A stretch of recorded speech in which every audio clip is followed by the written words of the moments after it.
Salut à tous, on se retrouve une fois de plus pour une nouvelle vidéo. Cette vidéo est la deuxième partie d'une précédente vidéo sur la succession qui s'affiche juste là. Et vous aurez compris, il s'agit de la deuxième partie. Aujourd'hui, nous parlerons de la dévolution successorale. Le mot a l'air compliqué pour le moment, mais vous verrez qu'après la définition, les exemples, les différentes présentations, vous allez maîtriser ça sur le bout des doigts. La dévolution successorale est, en termes clairs, c'est ce système qui permet de savoir qui hérite de quoi et en quelle quantité. Donc, c'est l'ensemble de toutes ces règles-là qu'on appelle la dévolution successorale. Elle peut être légale. Dans ce cas, on parle de succession intestate, c'est-à-dire en absence de testament, ou alors testamentaire. Elle est testamentaire lorsque le défunt a organisé la succession au moyen d'un document appelé testament. Pour y aller de façon minutieuse et éviter le trop plein d'informations, nous allons nous concentrer aujourd'hui sur la succession légale. C'est celle-là qui est organisée par la loi en l'absence d'un document appelé testament laissé par le défunt. Dans cette hypothèse, la loi organise la succession à partir des dispositions liées aux différentes catégories, aux différents ordres d'héritiers que je vais vous présenter tout à l'heure. Mais avant de présenter les différents ordres, laissez-moi vous parler des différentes qualités requises pour succéder. Pour succéder, il faut exister en tant qu'individu, c'est-à-dire une personne physique comme vous et moi, ou alors il faut être au moins conçu. On parle de conception lorsque l'enfant est déjà dans le ventre de la mère, donc il est on va dire, en pleine gestation. Ne peut donc pas succéder celui qui n'est pas conçu, donc qui n'est pas encore dans le ventre de sa mère ou alors en pleine gestation. Et ne peut pas aussi succéder un enfant qui est né non viable. Par exemple, un enfant qui naît avec une malformation cardiaque qui va entraîner sa mort dans les quelques heures après sa naissance ou quelques minutes après.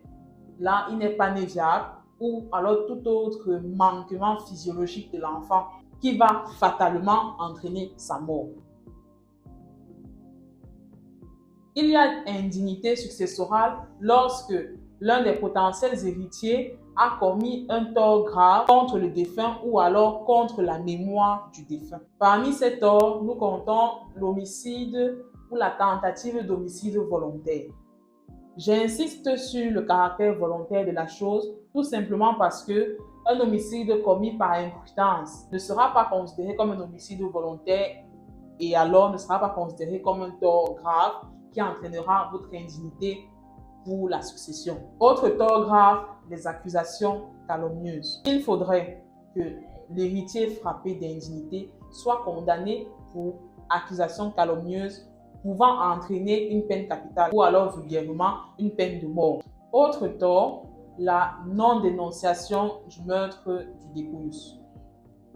En effet, vous, individu majeur, lorsque vous apprenez la mort, par exemple, de votre père, votre mère, donc des personnes de qui vous devez hériter, et que par la suite, vous savez que la personne est décédée, mais vous ne partez pas déclarer. Un complot est en train de s'organiser pour tuer votre père ou votre mère, vous êtes au courant, mais vous ne faites rien, vous ne dites rien. Ou alors, le décès du parent duquel vous devez hériter, vous ne mettez pas tout en œuvre pour la condamnation de la personne responsable du décès de votre parent.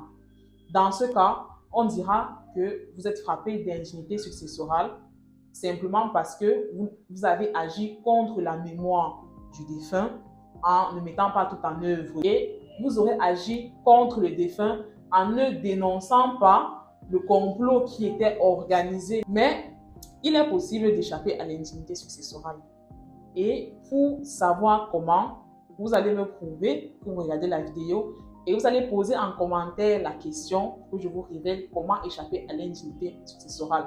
Donc les personnes qui ne vont pas arriver jusqu'à ce niveau ne sauront jamais. Ceux qui vont arriver auront la réponse tout simplement en commentaire. Donc, à vos claviers. L'indignité est une décision de justice. Donc, dès l'instant où elle est prononcée, elle va entraîner certaines conséquences. L'indigne sera effectivement exclu de la succession. Mais il faut savoir que les enfants, donc les enfants de l'indigne qui seront appelés à succéder, pourront succéder aux dépouillus, même si leur père a été déclaré indigne. Il faut aussi mentionner le fait que l'indigne pourra représenter le défunt dans une autre succession. L'indignité tient seulement pour la succession en question. Donc, si votre père est décédé, vous avez été qualifié d'indigne, c'est pour la succession de votre père que vous êtes déchu de votre droit de succession. Mais s'il faut le représenter dans la succession, par exemple, du grand-père, vous pouvez y aller, il n'y aura pas de problème. Vous ne serez pas indigne dans cette succession-là. Une autre conséquence, c'est que lorsque l'indignité sera prononcée, et ça peut être prononcé après le partage des biens de la succession, bien sûr. Donc, lorsque ça sera prononcé, vous, indigne, vous devrez rendre tous les biens que vous avez reçus et vous devrez aussi rendre les fruits que vous avez perçus de ces biens-là. Donc, si vous avez hérité d'un bâtiment et que vous avez mis le bâtiment en location, les locataires vous ont payé un loyer, peut-être 1 an, 2 ans, vous devrez rendre et le bâtiment et le loyer que vous avez perçu. La vocation héréditaire est le fait d'être appelé à recueillir la succession en totalité ou en partie. Il faut en effet être lié par le sang au défunt, pas par alliance, par le sang au défunt. Mais il y a des cas un peu particuliers comme le conjoint survivant. Si vous êtes marié à quelqu'un, vous pouvez hériter de lui, même si vous n'êtes pas lié par le sang. Et il y a aussi le cas de la famille adoptive.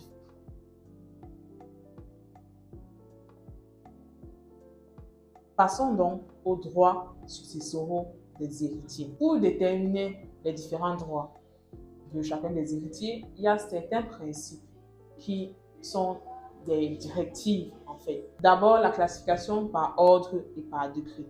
Ensuite, le principe de la fente. Et enfin, le principe de la représentation. Je ne tiens vraiment pas à bomber mes vidéos d'informations qui seront difficiles à comprendre.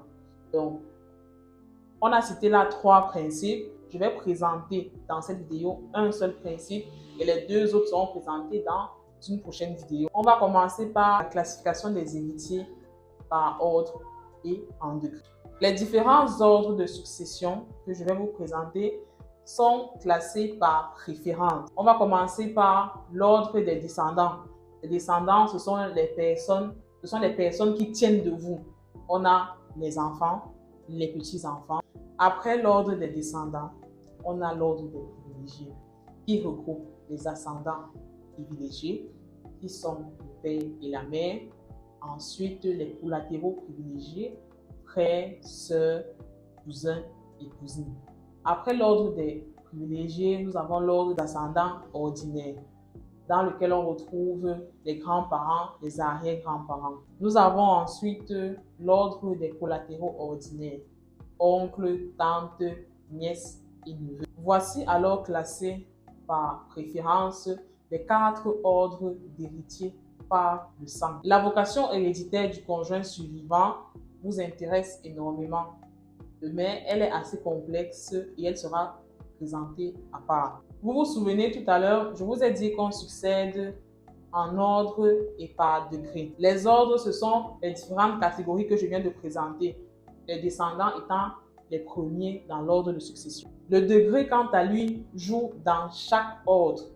Par exemple, dans l'ordre des descendants, les enfants seront privilégiés par rapport aux petits-enfants, étant donné que les enfants, donc un enfant que vous avez, est parenté à vous au premier degré, alors qu'un petit-fils est parenté à vous au 2e degré. Autre exemple, dans l'ordre des ascendants ordinaires, les grands-parents seront privilégiés par rapport aux arrière-grands-parents. Si vous avez compris le principe, dites-moi en commentaire qui, dans l'ordre des collatéraux ordinaires, entre l'oncle et le neveu, qui sera privilégié.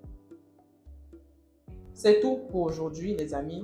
J'espère vous avoir édifié sur le sujet. Laissez-moi en commentaire vos différentes préoccupations et n'hésitez pas à répondre aux petites questions que j'ai laissées par-ci par-là au courant de la vidéo. Nous nous retrouvons très prochainement pour une nouvelle vidéo.